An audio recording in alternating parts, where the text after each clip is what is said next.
ओम नमः शिवेभ्यः।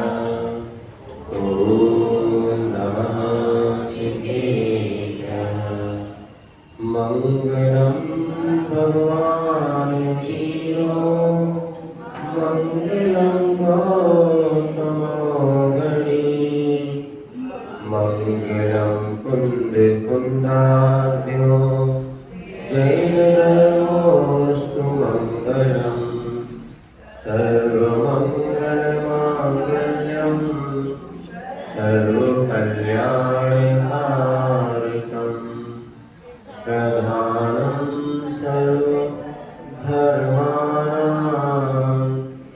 जैनं जयतु शास्त्रम् वन्दे विद्यासागरम्।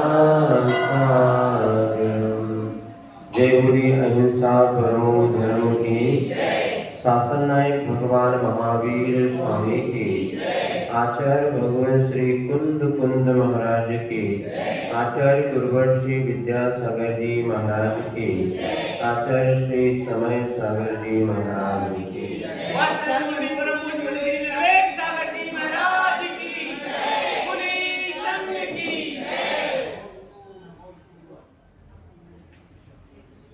प्रसंग चल रहा है माटी के जीवन को उन्नति के शिखर पर पहुंचाना है और शिल्पी का पुरुषार्थ चल रहा है। माटी के रूखेपन को स्निग्धता में परिवर्तित करना है। तो शिल्पी ने छनी हुई माटी में जल डाल करके उसे फुलाने का उपक्रम किया। इधर वहां पर एक जो कांटा कुदाली की मार से टूट चुका था, उसने शिल्पी से बदला लेने का ठाना। सो यहाँ पर माटी ने उन कांटों को, उस कांटे को समझाने का प्रयास किया कि बदले का भाव निश्चित हमारे लिए पतन की ओर ले जाने वाला है। तो ये सब बातें सुनकर के कांटे कहने लगे कि आप हमारे मात्र हमारे रूप रंग की या शरीर की ओर दृष्टिपात ना करें, किंतु हमारे पास कुछ गुण धर्म भी उसको आप देखें और जाने। कांटे कहते हैं हम तो अपने व्रतों को सुरक्षित रख रहे हैं। इधर देखो फूल जिन्हें आप हमेशा अच्छा कहते हैं, ये राग भाव का प्रतीक है। उन्होंने हमारे शील से हमें च्युत करने का प्रयास किया, फिर भी हमने कभी भी अपने व्रत को, शील व्रत को खंडित नहीं किया। इधर पेज नंबर 100 निकाल लीजिएगा।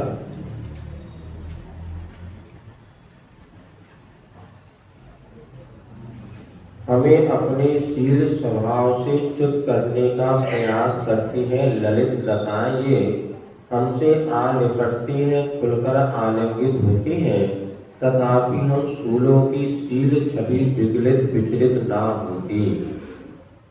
नोकदार हमारे मुख पर आकर के अपने राग पराग डालती हैं, तथापि हमें रागी नहीं बना पाती। जैसे भक्तामर में जब पढ़ते हैं चित्रम किमत यदि दशांगना, तो गुलाब को राग का प्रतीक है, तो कांटे वैराग का प्रतीक है। इधर यहाँ पर जो कांटों के समक्ष किस तरह से राग का आक्रमण होता है। इधर वीतरागी जब वैराग के रास्ते पर चलना चाहता है, तो रागी उसको अपने राग में फंसाना चाहता है और भिन्न भिन्न तरीके से वो उसको वैराग से विचलित करना चाहता है। किंतु कांटे कहते हैं हमने आज तक वो हमें रागी नहीं बना पाए, और आशा के इस नाशा तक अपनी सुरभि सुगंध प्रेषित करती रहती, पर क्या इस नाशा में वह आस जगा पाती।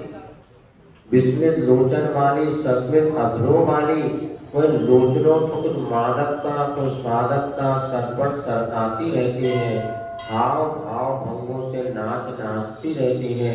हमारे सम्मुख सदा शरीर लता लतिकाएं फूल वगैरह कांटों के सामने डोलते रहते हैं, मानो एक वैरागी को रागी बनाने का पुरुषार्थ का चित्रम किमत यदि दशांग नाभिद नीतम मना कपि न विकार मार्गम कल्पांत काल ममता चरिता चरेण के मध्य रात शिखरम चरितम। अर्थात वे देवांगनाएं अथवा जो स्वयं राग में डूबे हुए हैं, ऐसी वे अप्सराएं भी प्रभु के सामने आकर के अनेक प्रकार के नृत्य आदि के माध्यम से उन्हें रिझाने का प्रयास करती हैं, किंतु कभी भी उनको अपने संयम पद से च्युत नहीं कर सकी। जैसे कि सुमेरु पर्वत कभी भी हवाओं से वह विचलित नहीं होता। इसी प्रकार आप देखिए, जैसे जैसे आप मोक्ष मार्ग में बढ़ेंगे उतने ज्यादा राग की ओर आपको ले जाने वाले लोग मिलेंगे। घर में कितनी माँ भोजन कराती, घर में भोजन कराने वाले कितने होते बताओ? एक कराए बोल दे जो परोस दे भैया जो खाना तो और मंग लियो, हम अपनों काम में लगे। और महाराज बनाओगे तो बन गए तो कितने लोग मिलेंगे भैया? भोजन कराने वाले खड़े हैं लाइन से धक्का मुक्की करके, कहना मतलब जितना साथा पकड़ो। उधर एक माँ छोड़ी तो 10 माँ मिल गई, उधर एक बहन छोड़े, भाई बहन कितने, 2 भाई बहन छोड़े तो कितने भाई बहन मिल गए? कितना तो संसार बड़ा की घटा है। अगर तो पहले हमारे साथ कितने लोग पाँव दबाते थे, एगो नहीं दबाते, अब देखो साहब को 10 लोग पाँव दबाए। तो जितना राग का तो जितने पहले लोग शायद कोई मुस्का के बात भी नहीं करता होगा, हमें ढूंढना पड़ता कोई पते आने। अब देखो लाइन लगी पते आने वालों की। ऐसे एक बार सुधा सागर जी महाराज कह रहे थे कि जब उनकी छुल्लक दीक्षा हुई तो उस समय पंडित उनके पास आया, बोले महाराज तुमने छोड़ोगा ये तो बताओ। तो 2 भाई बहन छोड़े, इधर 20 का संग मिल गया तो 20 भाई बहन हो गए, माता जी महाराज सब तो छोड़ा क्या? अब वो बोले मैं उस समय को समझ जवाब नहीं दे पाया। तो छुल्लक थे, नई नई दीक्षा हुई थी। फिर वो बोले सीधे आचार्य महाराज के पास गया और मैंने पूछा महाराज ये बताओ हमने छोड़ा क्या? आगे से समय लगता है किसी पंडित के चक्कर में आ गया। बुंदेलखंड है, यहाँ पर पंडित ज्यादा है, वो परीक्षा प्रधानी होते उस समय तो बहुत शुरुआत में बहुत। फिर आचार्य महाराज ने धीरे से समझाया, भैया संध्या में भी लाली हो प्रभात में भी लाली है, एक जगाती एक सुलाती कितने अंतर वाली है। एक गर्भस्थी के वृत्तियों का प्रति राग और इधर साधु संत के प्रति राग, दोनों में बहुत अंतर है। एक संसार संध्या काल की लाली है तो एक मोक्ष मार्गी के प्रति राग ये प्रभात की लाली है। वहां हमने एक छोड़ा लेकिन उसके प्रति जो आसक्ति का भाव था, यहाँ पर किसी के प्रति आसक्ति का भाव नहीं है। जैसे कागज को आपने पानी से चिपका दिया और एक को गोंद से चिपकाया, दोनों चिपकन में अंतर है कि नहीं? एक को तुरंत निकल गया, अंतर्मुख में से आपने आए, हमने मुस्कुरा के आशीर्वाद दिया, फिर आप गए तो हम अपने काम में लग गए। हमें न लेना एक न देना, तो तात्कालिक आए तो भैया साधु क्या दे सकता है, तो प्रसन्नता के साथ आशीर्वाद दे दिया, उतने में उसका काम हो गया। तो इतना ही करना चाहिए। ज्यादा उनके पीछे पड़ोगे तो आपका संसार पहले से कई गुना और बढ़ जाएगा। इधर 2 भाई बहनों का परिवार छोड़ा किंतु तो बहुत बड़ा परिवार मिल गया, लेकिन जल से भिन्न कमल है।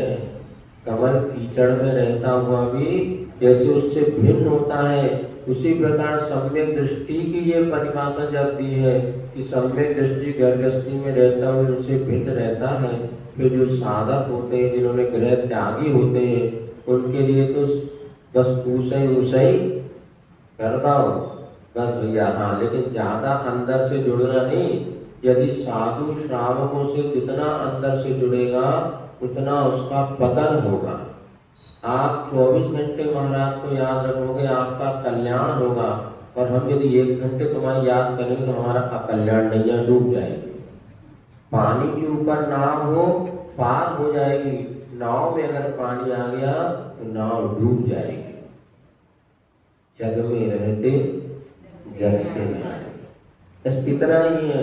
लेकिन सामने वाला व्यक्ति रागी है, 24 घंटे राग में है, वो आपको राग की बातें ही करना चाहेगा, उसी में वो आपको इन्वॉल्व करना चाहेगा। किंतु साधु के पास ये कला होती है, उस माँ के समान जो बच्चे को थोड़ी देर तो खिलाती पिलाती है, उसके बाद दूध पिला के बेटा अब सो जा, मुझे शेष काम करने दे। तो दिन भर बच्चा कहता मुझे गोद में लेके दिन भर घूमो, कि दिन भर घूमेगी माँ तो काम कैसे करेगी? दिन भर आप में लगे रहेंगे तो हम अपना कल्याण कैसे करेंगे? हमने अपने कल्याण के लिए घर छोड़ा है। हाँ, आप आ जाओ तो आदर्श कहते इनको भी थोड़ा बहुत दे देना। क्यों? जिससे इनका भी धर्म ध्यान बना रहे। क्योंकि गृहस्थ भी कैसे उसका कल्याण होगा? साधु की संगति से कल्याण होगा। लेकिन साधु गृहस्थ की संगति ना करे, गृहस्थ भले साधु की करे, लेकिन उतना ही करे जिसमें उसका मार्ग प्रशस्त हो। और ये भी ध्यान रखो, सूरज की किरणों का आनंद दूर से ही लेना। ज्यादा निकट जाओगे तो ज्यादा तपन हो जाएगी। इसी प्रकार से साधु का संगति धर्म ध्यान करो, उनका आशीर्वाद लो। तो ज्यादा आप निकट हो जाते हैं तो फिर हमारी श्रद्धा और इसमें भी कमी आने लगती है। इसीलिए क्या गुरु जी ने कहा हमें कैसा करना, इतना ही पुरुषार्थ करो और धर्म लाभ लो। तो यहाँ पर ये कह रहे वो कांटे तो वैराग के प्रतीक है, उन्होंने जीवन में वैराग धारण कर लिया, किंतु इधर जो सामने वाला रागी है उसका वैराग तो है नहीं। वो तो कहेगा महाराज देखो आज मैंने बहुत बढ़िया मन से ये या केक बनाया, जे बनाया, ले लो वाला। अब वो तो कह रहा उसने तो बनाया विशुद्धि से, अब आपकी उसमें कहीं आसक्ति ना हो, ये आपको ध्यान रखना है। मन रखने के लिए थोड़ा एकाग्रता से ले लिया तो महाराज हम तो इतनी रुचि से खाते, हमारा तो फेवरेट है क्या पानी पूरी हमारी तो फेवरेट, हमको 15-20 पता ही नहीं चलता। हाँ यह तुम्हारी फेवरेट है, हमारी फेवरेट है, क्योंकि तुम्हारा भाव देख दो ले लिया, इसमें उसका भी मन रह गया और अपना भी आसक्ति नहीं बढ़ी। ये साधु को हमेशा ध्यान रखना। तुम उनके चक्कर में आ गए बेटा तो समझ जाओ गए काम से। इतना ही उनको करते रहो कि उनका भी मन धर्म ध्यान में लगा रहे, तो अपना ध्यान अधर्म ध्यान में ना जाए। तो यहाँ पर वो फूल अनेक प्रकार की राग लीला करेंगे, वो तो है ही, लेकिन कांटा कहता हमने आज तक कभी भी उनको स्वीकार नहीं किया। प्रायः ललाम चाम वाले वाम चाल वाले होते, जिनका जितना होगा वो अपने हिसाब से वो आप कल्याण के क्षेत्र में आपको बाधक बनेंगे। इसलिए कई बार आचार्य जी कहते हैं वो ये फूले गाल वालों को नहीं, पिचके गाल वालों को देखो तो वैराग्य बनेगा। तो फूले गाल वालों को देखोगे तो राग बढ़ेगा, और पिचके गाल वालों को देखोगे तो बब्बा लोगों को तो वैराग्य बढ़ेगा। मैंने बब्बा को नहीं बढ़ेगी तो अपन को तो क्यों यही है। इसलिए वृद्ध व्यक्ति को देख करके वैराग्य वृद्धिगत प्राप्त होता है। इसलिए ज्ञानार्णव में वृद्ध सेवा करके पूरा का पूरा चैप्टर ही दिया, अध्याय दिया वृद्ध सेवा, वृद्धों की संगति से वैराग्य। किंतु वृद्ध कौन? कई 80 साल के वो चटक पटक में लगे, उनकी संगति नहीं करना। उम्र से नहीं, जिसके मन में वास्तव में तत्व ज्ञान हो, जो भले बुरे का भेद समझता हो, ऐसे तत्व ज्ञानी की जब संगति होगी तो भीतर से वैराग्य बढ़ेगा। बाहर से विमल कोमल रोम वाले होते हैं, भीतर से कुछ समल कठोर कौम वाले होते हैं। जैसा आपको कल बताया था। अब देखिए लोक ख्याति तो यह है कि कामदेव का आयुध फूल है और महादेव का आयुध शूल है। कामदेव होता है ना जो बनाई जाती प्रतिमा, उसमें फूल पकड़ा रहता है। इधर महादेव जो होता है वो शूल माने त्रिशूल या शस्त्र लिए रहते हैं। एक में राग है, पराग है, जिसका फल संसार मिलता है। दूसरे में विराग वैराग है, पाप का त्याग, जिसका फल संसार के दुखों से उस पार मिलता है। एक लोगों में दम भर देता है, बदले में मद भर देता है। एक औरों में दम भर देता है, तत्काल फिर निर्मद कर देता है। जैसे आपके हाथ में फूल पकड़ाया जाए तो दम माने वो आपको दम ले लेगा। एक प्रकार से आपकी जो भीतर की एनर्जी है उस एनर्जी को खींच लेता है। रागी के पास जब आप जाओगे तो आपकी एक शक्ति को वो राग में खींच लेगा और बदले में अहंकार और भर जाएगा। लेकिन कांटा क्या होता है, जब वैसे पैर में चुभता है, पहले दम भर जाती थी, दम भर गई, फिर धक्का निर्वध कर देता, जो भीतर का ईगो है ना वो बहुत जल्दी ठंडा हो जाता है। कांटे हमारे मद को समाप्त करने वाले हैं, तो फूल हमारे भीतर मद को भरने वाला है, अहंकार को भरने वाला है। दम तो सुख का स्रोत है और मद दुख है सुख की मौत। जो दम अर्थात दमन करता है, इंद्रियों को बस में करता है, उसी से उसको सुख का रास्ता मिलेगा। और अहंकार से क्या होगा, दुख का ही रास्ता मिलेगा, सुख तो चला जाएगा। फिर भी कैसी विडंबना है कि सबके मुखों से फूलों की प्रशंसा होती है और सूलों की हिंसा की जाती है। कोई भी व्यक्ति कांटों की प्रशंसा नहीं करता। खुद जब खेत में बाड़ी लगानी हो तभी कांटे अच्छे लगते कि चलो भैया, कांटों के बिना अपनी सुरक्षा नहीं है। प्रकृति ने एक गुलाब पैदा किया तो उसके साथ 50 कांटे दिए, क्योंकि बिना कांटों से उस गुलाब की सुरक्षा नहीं है। फिर भी लोग कांटों की तो निंदा करते हैं और फूल की प्रशंसा करते हैं। ये पश्चिमी सभ्यता आक्रमण की निषेधी का नहीं है। आज अपन देख रहे हैं भारत और भारत के अन्य इतर जो देश हैं तो पश्चिम माने जाते हैं, अपन पूर्व माने जाते हैं। इधर पश्चिमी सभ्यता आक्रमण करने में कभी पीछे नहीं रहती। आक्रमणशीला अपने आप को, किसी को मरने मारने में वो गौरव का अनुभव करते हैं। उनकी आंखों में हमेशा विनाश की लीला। देखे रहे आप लोग, रूस, यूक्रेन, ईरान, इराक, ये युद्ध चल रहे हैं, इनमें क्या है, बस मरने मारने में वो कहीं पीछे रहते हैं ही नहीं। सदा विनाश की लीला विभीषिका घूमती रहती है सदोदिता।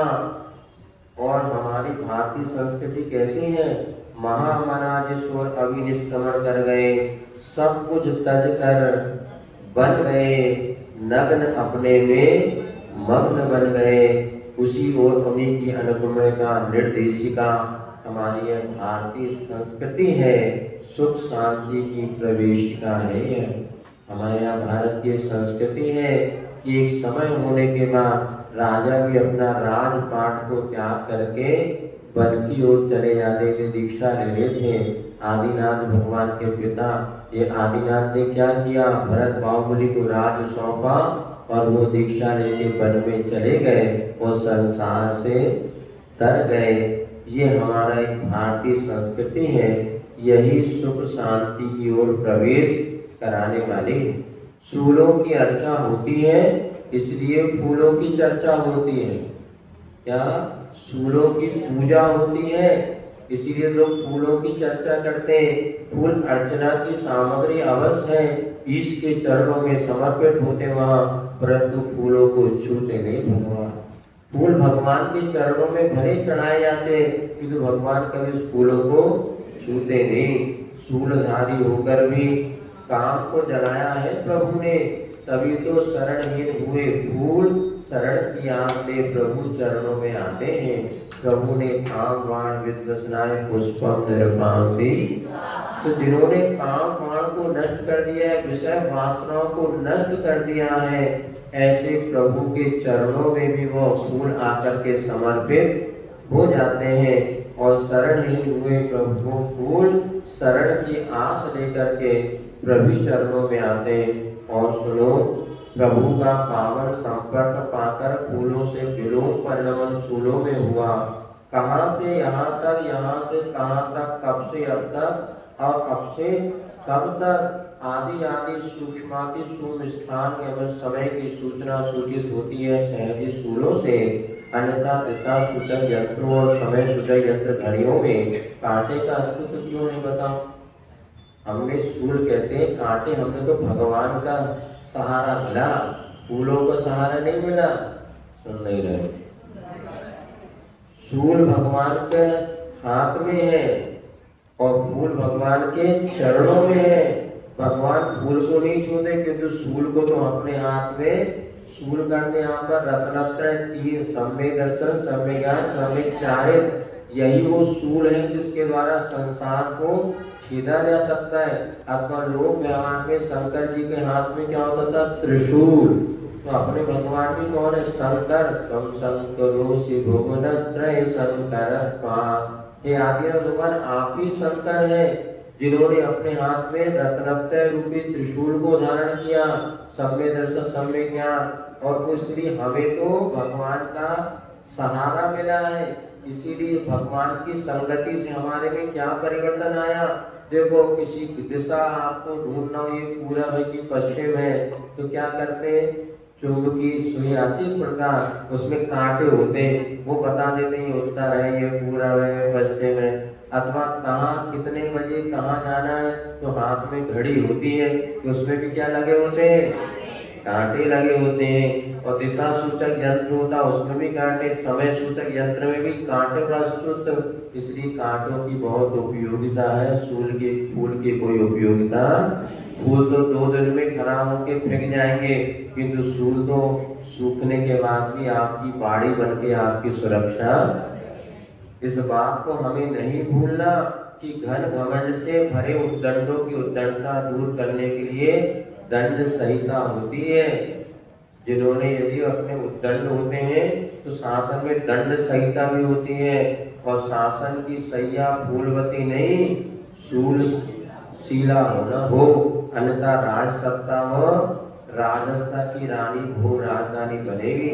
यदि शासक कठोर नहीं होगा तो उसकी शासन में कभी भी सदाचार का वातावरण नहीं रहेगा, भोग विलासता का वह माहौल बन जाएगा। महाभारत आपने देखा होगा, उसमें वो दुर्योधन जो था वो स्वयं भी व्यसन में था और फिर सारे के सारे नगरवासी उसी में लग गए। जब तक दंड की व्यवस्था नहीं होती तब तक सुधार नहीं होता। अभी बताते हैं इंदौर में जो 7-8 साल से स्वच्छता में आ रहा, वह इतना कठोर दंड की व्यवस्था है।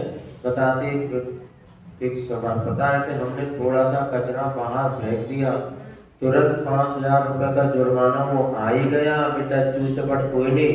तो जहाँ पे देखा वहाँ पर प्रतिवर्ष जो स्वच्छता, यदि आप लोग अपनी थैली ले आते और कचरा वगैरह थैली में भर करके और जहाँ डस्टबिन है वहीं पर डालते हैं, स्वच्छता को लेकर के, यदि वहाँ पे विदेशों में ही बताते हैं अगर आपने पानी पिया बोतल फेंक दी तो तुरंत आप पर वो जुर्माना लगेगा, क्योंकि बिना दंड व्यवस्था के अपना मन मानता भी नहीं।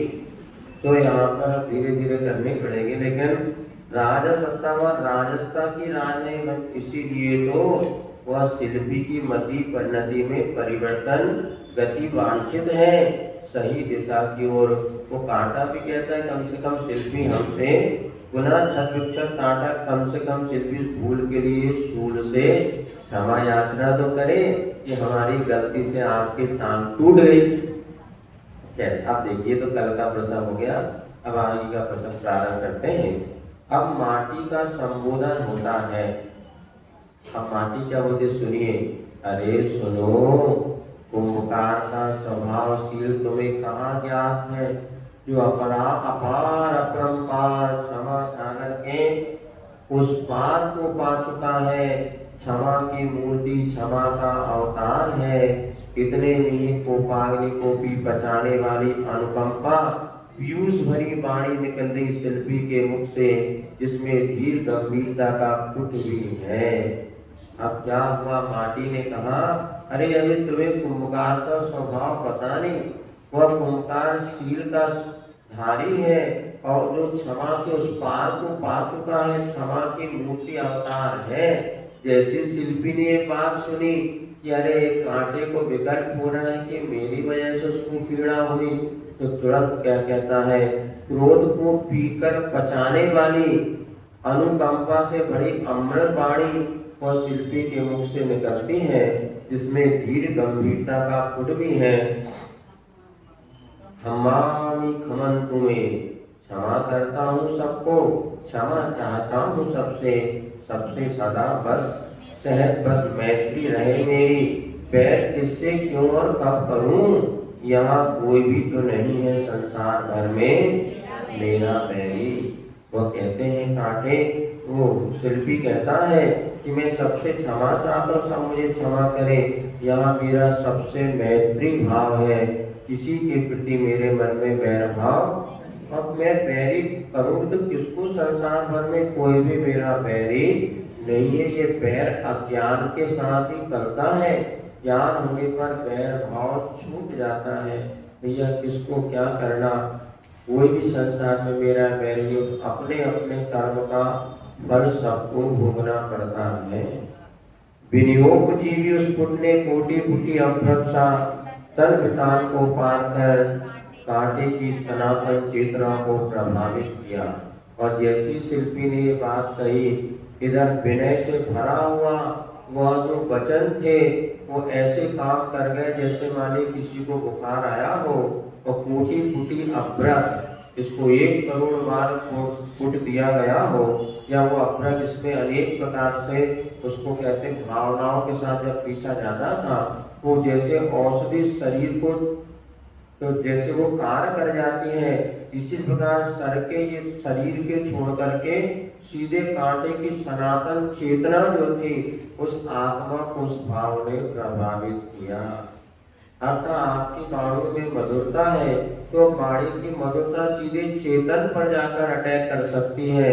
और इधर जैसी शिल्पी ने क्षमा मांगा, कांटे की चेतना तक वो बात पहुंची और फिर क्या हुआ, उत्तम ऊंचाइयों तक उठने वाला ऊर्ध्वमुखी भी ईंधन की विकलता के कारण उल्टा उतरता हुआ अति उदासीन अनलसम क्रोध भाव का समन हो रहा है।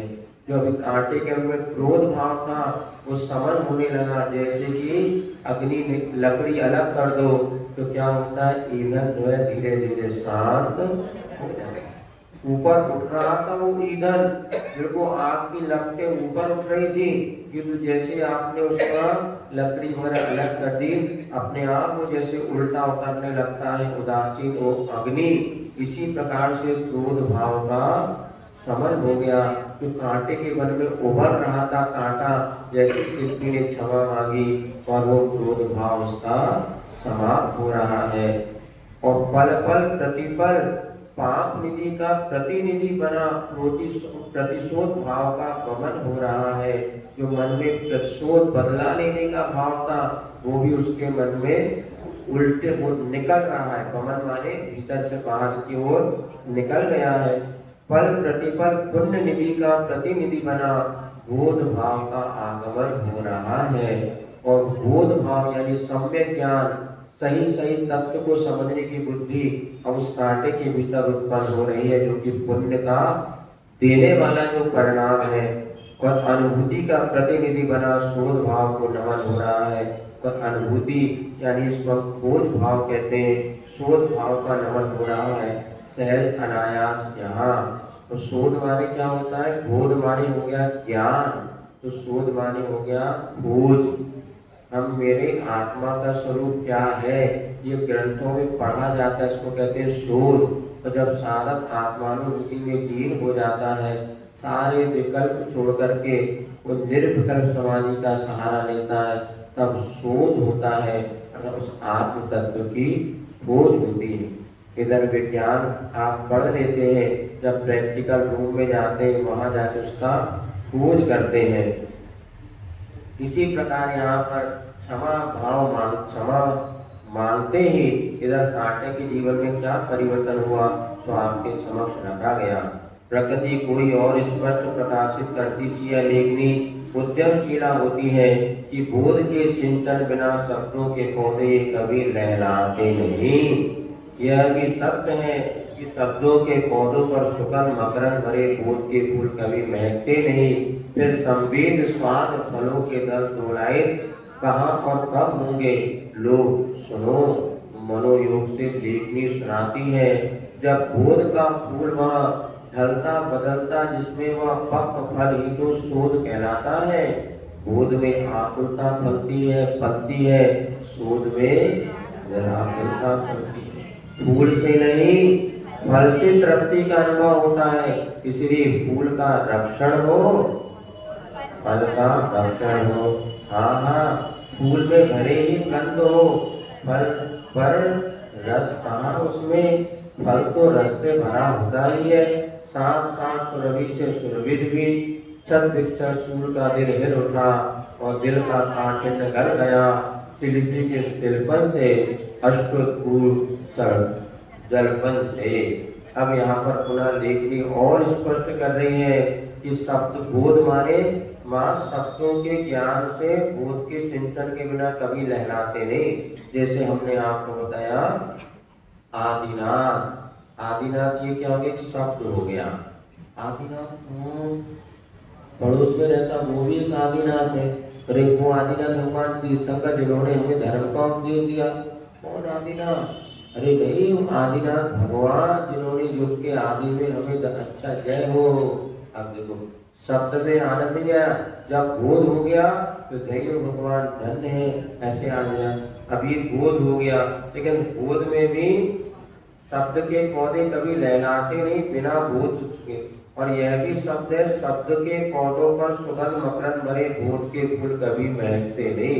मां शब्दों में अगर सारा ज्ञान हो जाता तो स्कूल कॉलेज सब बंद हो जाते। सारी पुस्तकें लिखी है लेकिन शब्द में ही सब कुछ ज्ञान। तो बोध जब के फूल तभी महकते, फिर संवेद स्वाद फलों के दल तोलाई कहाँ और अब होंगे। अभी जब मां शब्द हो गया और बोध हो गया, लेकिन अभी उसका आनंद नहीं। आनंद कब आएगा? तो बताते हैं, सुनो लेखनी और सुनाती है। बोध का फूल जब फल के रूप में ढलेगा। आत्मा शब्द सुन लिया, आत्मा का क्या स्वरूप ये भी समझ लिया, किंतु अभी आत्मानुभूति आनंद जब आएगा, जब आप जो शब्द बोध का फूल, अनार होता ना, अनार में पहले क्या लगता है? फूल, और वही अनार का फूल बाद में फल बनता है, तब आनंद आता है। इसी प्रकार जब बोध का फूल अनुभूति के फल में ढलेगा, जिसे शोध कहते हैं, तभी आनंद आएगा। बोध में तो आकुलता होती है, शोध में निराकुलता। पढ़ने में फिर भी टेंशन होता है, किंतु अनुभूति करने में तो आनंद ही आनंद आता है। जिन्होंने फिजिक्स केमिस्ट्री कभी पढ़ा हो, और जब वहाँ पे पढ़ते समय बड़ा टेंशन, और प्रैक्टिकल लैब में चले जाओ और 8 घंटे भी पता नहीं चलते कैसे व्यतीत हो जाते, उसमें निराकुलता। इसी प्रकार स्वाध्याय में भले कष्ट हो सकता है, किंतु आत्म ज्ञान में अनुभूति में आनंद ही आनंद है। बोध में आकुलता पलती है और शोध में निराकुलता। स्वाध्याय क्यों करना? ज्ञान को प्राप्त करना, कि हमारा मन निराकुलता की ओर बढ़े। और पढ़ने में अगर आकुलता होने लगे तो पढ़ना बंद कर देना चाहिए। आतुषी हमेशा कहते थे, यदि पढ़ने में आत्म ध्यान होने लगे तो ऐसा स्वाध्याय कोई काम का नहीं। हम धर्म ध्यान करते आए, आत्म ध्यान करने। और सामायिक में जब बैठते तभी शोध यानी प्रैक्टिकल का आनंद आता है। तो फूल से नहीं, फल से तृप्ति का अनुभव होता है। तृप्ति किससे मिलती है? फूल से नहीं, फल से मिलती है। इसलिए फूल का तो रक्षण हो और फल का भक्षण। अर्थात यहाँ पे फूल जो कारण है उसकी तो हमें रक्षा करना है, और भक्षण तो फल का होगा। तो फूल की रक्षा किए बिना फल मिलने वाला। इसलिए साथ स्वाध्याय ज्ञान अध्ययन हम करो, लेकिन ये हमारे जीवन का लक्ष्य नहीं। इसके माध्यम से अनुभूति का जो आनंद आएगा वही वास्तव में निराकुलता का साधन है। फूल में भले ही गंध होती है, पर रस फूल में नहीं होता, रस तो फल में ही होता है। इसीलिए जब ये बात उसने सुनी तो कैसा था वो कांटा? छद विक्षत जो सूल था उसका हृदय भी हिल गया, दिल की कठिनता गल गई। और शिल्पी के अश्रुत पूर्व दर्पण से आज तक जो नहीं सुना, ऐसी बातें जब सुनी तो कांटे को मन प्रसन्न हो गया, बदले का भाव नष्ट हो गया। अब वो शिल्पी से और कुछ कहता है तो सुनिएगा। पश्चाताप के साथ कंटक कहता है कि अहित में हित और हित में अहित निहित सा लगा इसे, मूल गम नहीं हुआ, चूल रम नहीं लगा, बड़ी भूल बन पड़ी इससे, प्रतिकूल पद बढ़ गए, वह पीछे बहुत दूर अनुकूल पद रह गया। गंध को गंदा कहा, चंद को अंधा कहा, पीयूष विष लगा इसे, भूल क्षम्य हो स्वामी। अब क्षमा एक तरफ से थोड़ी ना होती। इधर शिल्पी ने क्षमा मांगा तो कांटे का मन का भाव भी गल गया। वो भी पश्चाताप के साथ कहता है, क्या करूं, आज तक मेरी बुद्धि ऐसी विकृत रही, जो अहितकारी वस्तु है उसमें मुझे हित लगा है। अभी दुनिया के राग रंग में तो अपने को हित लगता है, और धर्म ध्यान में होता है। जब मिथ्यात्व का तीव्र उदय हो, कोई कहे महाराज के प्रवचन सुनने चलो, अरे टाइम नहीं है, चलो 1 घंटे बैठ के अपन कोई 50 पत्ती के लिए, हाँ चलो 1 घंटे का 2 घंटे टाइम है। अभी दुनिया के काम करने के लिए सबके पास टाइम है। अभी 2 महिलाएं या 2 श्रावक फोन पे बात करें तो 1 घंटे पता नहीं चलता, पूरी सामायिक हो जाती।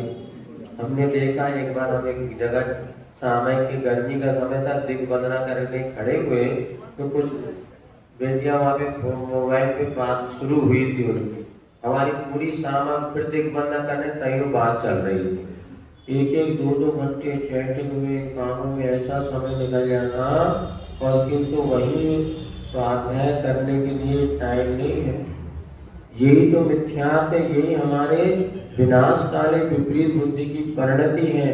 जो अहित है उसमें तो हित लग रहा है, जो त्याग नियम संयम जो सुख का कारण है वो तो दुख का कारण लगता है, और नीत सा लगा और मूल गम्य नहीं हुआ कि वास्तव में सुख का साधन क्या है, मुझे पता नहीं रहा। चूल अच्छा नहीं लगा, बड़ी भूल बन पड़ गई, मेरे कदम भी उस मार्ग की ओर चले गए जहाँ पर सुख नहीं अपितु दुख ही मिलता था। अनुकूल पथ रह गया और प्रतिकूल पथ, जो अनुकूल था सुख का साधन था वो पथ तो रह गया, जो प्रतिकूल राग रंग का था वो पथ मुझे मिल गया। गंध को गंदा कहा, जो सुगंधित थी उसको मैंने गंदा कह के छोड़ दिया, जो चंद्रमा था उसको अंधा कह के छोड़ दिया, पीयूष तो अमृत जो था वो मुझे जहर लगा।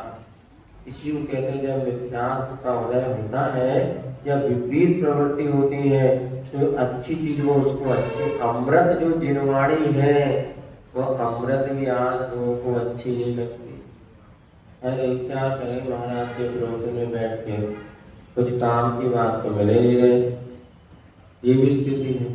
तो पीयूष भी अमृत जो था वो भी जहर के जैसा लगने लगा। मिथ्या दृष्टि जीव को जिन वाणी न सुनाए, हे बाबा ए सुन लेते मच्छर बैठ जाओ, तुम भी सुन तो लो हमारी बात। वो मच्छर न सोए न सोन ले। देखो कितनी अच्छी बात करे, तनक देर सुन तो ले, 5 मिनट किस्मत से आ गए। तो ये आज विचित्रता है कि जो आत्म कल्याण के साधन है उसमें व्यक्ति की रुचि नहीं, जिसमें वास्तव में लाभ होना चाहिए वो यहाँ पर काटा कह रहा। और जिसमें विषय जैसे लोग अभिषेक करते हैं, अब थोड़े बहुत धर्म से जुड़ भी गए तो ऐसी धारणा बन गई हमें अभिषेक करके भागना है, लेकिन वास्तव में पूजन में जो आनंद है वो अभिषेक का, अभिषेक तो पूजन के अंश है। 80% लोग, भानपुर में नहीं पूरे देश में अभिषेक करने के बाद 80% लोग भाग जाते हैं। पूजन करना नहीं, अरे पूजन का ही, अभिषेक तो पूजन का ही अंग है। अभिषेक करने में 20 नंबर मिलेंगे तो पूजन करने पे 100 नंबर मिलेंगे। 80 नंबर का पेपर लिखते नहीं, क्योंकि उनकी धारणा बन गई कि पूजन तो 2-4-10 लोग करेंगे, हमें तो अभिषेक करके भागना है। वो तो बाल बोधाए करते, जब बच्चे नहीं जुड़ते थे, बेटा कम से कम अभिषेक तो कर लो। अब 30 साल हो गए, 15 साल हो गए, 20 साल हो गए, आज भी वो अभिषेक करके घर भागते, भले बाहर पट्टी पे खड़े रह करके 1 घंटे गप्पे कर लेंगे। अब गलती उनकी भी नहीं, उनको किसी ने बताया नहीं, और बता भी दे तो अब मानने की धारणा नहीं रहती। तो अभिषेक क्या, इसी प्रकार से हम देखते लोग 3 घंटे आहारचर्या में निकाल देंगे। अभी 9:30 बजे आ जाएंगे तो 12:30 तक वो आपके सब कर लेंगे, लेकिन वही आधे घंटे स्वाध्याय के लिए तो समय नहीं। ये मतलब ज्ञान धर्म से जुड़ने के बाद भी बुद्धि सही हो जाए, ये भी बहुत दुर्लभ है। अब वो कहते इसी में हमको आनंद आ रहा है, लेकिन तत्व ज्ञान के बिना कोई भी क्रियाएं आपको मोक्ष मार्ग में साधक बनने वाली नहीं है। कर तो रहे, क्यों कर रहे हैं ये तो बताओ। और ठीक है, उसका निषेध नहीं, किंतु इसके साथ जो जिनवाणी का अमृत वह भी आप लेने का मंत्र बनाओ। इधर आपने जो सामग्री सुबह से बनाई और जब महाराज आते हैं तो आपको क्या भाव होता है, महाराज तो सारी की सारी सामग्री दे दे। अब मतलब महाराज कुछ भी ना ले तो आपको कैसा लगेगा। अब हम भी पूरी सामग्री बना रहे हैं, उनके पट्टा खा ही नहीं रहे, तो आ ही नहीं रहे हमारे चौका में। अब तो एक नियम लेना पड़ेगा, जो हमारे चौके में आए सो योग के चौके में आओ, जो हमारे स्वाध्याय में आए उसी के यहाँ करने जाओ, ये तो जाओ नहीं बेटा। स्वाध्याय में तुम्हें आना नहीं और आहार में हमें जरूर बुलाना, लेकिन ऐसा करेंगे नहीं क्योंकि हमें पता तुम बदमाश हो, मानोगे नहीं। तो हमने देखा सब जगह अलग अलग क्वालिटी के लोग होते हैं, सुनने वाले अलग हैं, आहार देने वाले अलग हैं, बिहार कराने वाले अलग हैं। अब सभी सब काम में नहीं आ सकते, लेकिन होना तो ये चाहिए सारे के सारे धार्मिक अनुष्ठान के साथ हमें गुरु की वाणी सुनोगे तो कल्याण होगा। क्रियाएं कर रहे हैं लेकिन क्यों कर रहे हैं इसका हमें बोध नहीं, ये बहुत बड़ी एक कमी है, इसको हमें स्वीकारना होगा। तो कहता है भूल क्षम हो स्वामी, इसे एक अच्छा मंत्र दो, परिणाम स्वरूप मेरा आमूल जीवन प्रसन्न पूर्ण समय हो और फिर क्रमशः जीवन में वह भी समय आए कि शरणागतों के लिए अभयपूर्ण शरण हो, परम नम हो। यह भी अब काटा कहता है मेरा जीवन तो मैंने आपको बता दिया, अब तो आप मुझे कोई ऐसा मंत्र दे दो अच्छा सा, जिससे कि मेरे जीवन में परिवर्तन आ जाए, सब कुछ जीवन में अच्छा अच्छा हो जाए, जीवन में नम्रता आ जाए और मैं दूसरों के लिए अभय देने वाला और बन सकूं, परम नम्रता मेरे भीतर आ जाए। अब ये कौन सा मंत्र है, वो शिल्पी एक मंत्र देगा, तो आपको आगामी आने वाले दिनों में उस मंत्र का महत्व बताया जाएगा। तो यहाँ पर आज इतना ही प्रसंग रखते हैं। आज यहाँ पर आचार्य श्री सुंदर सागर महाराज जी के संग से 3 भैया लोग आए हैं, जो कि आगामी समय में दीक्षित होकर के अपने आप कल्याण के मार्ग पर बढ़ रहे हैं। निश्चित ही इस पंचम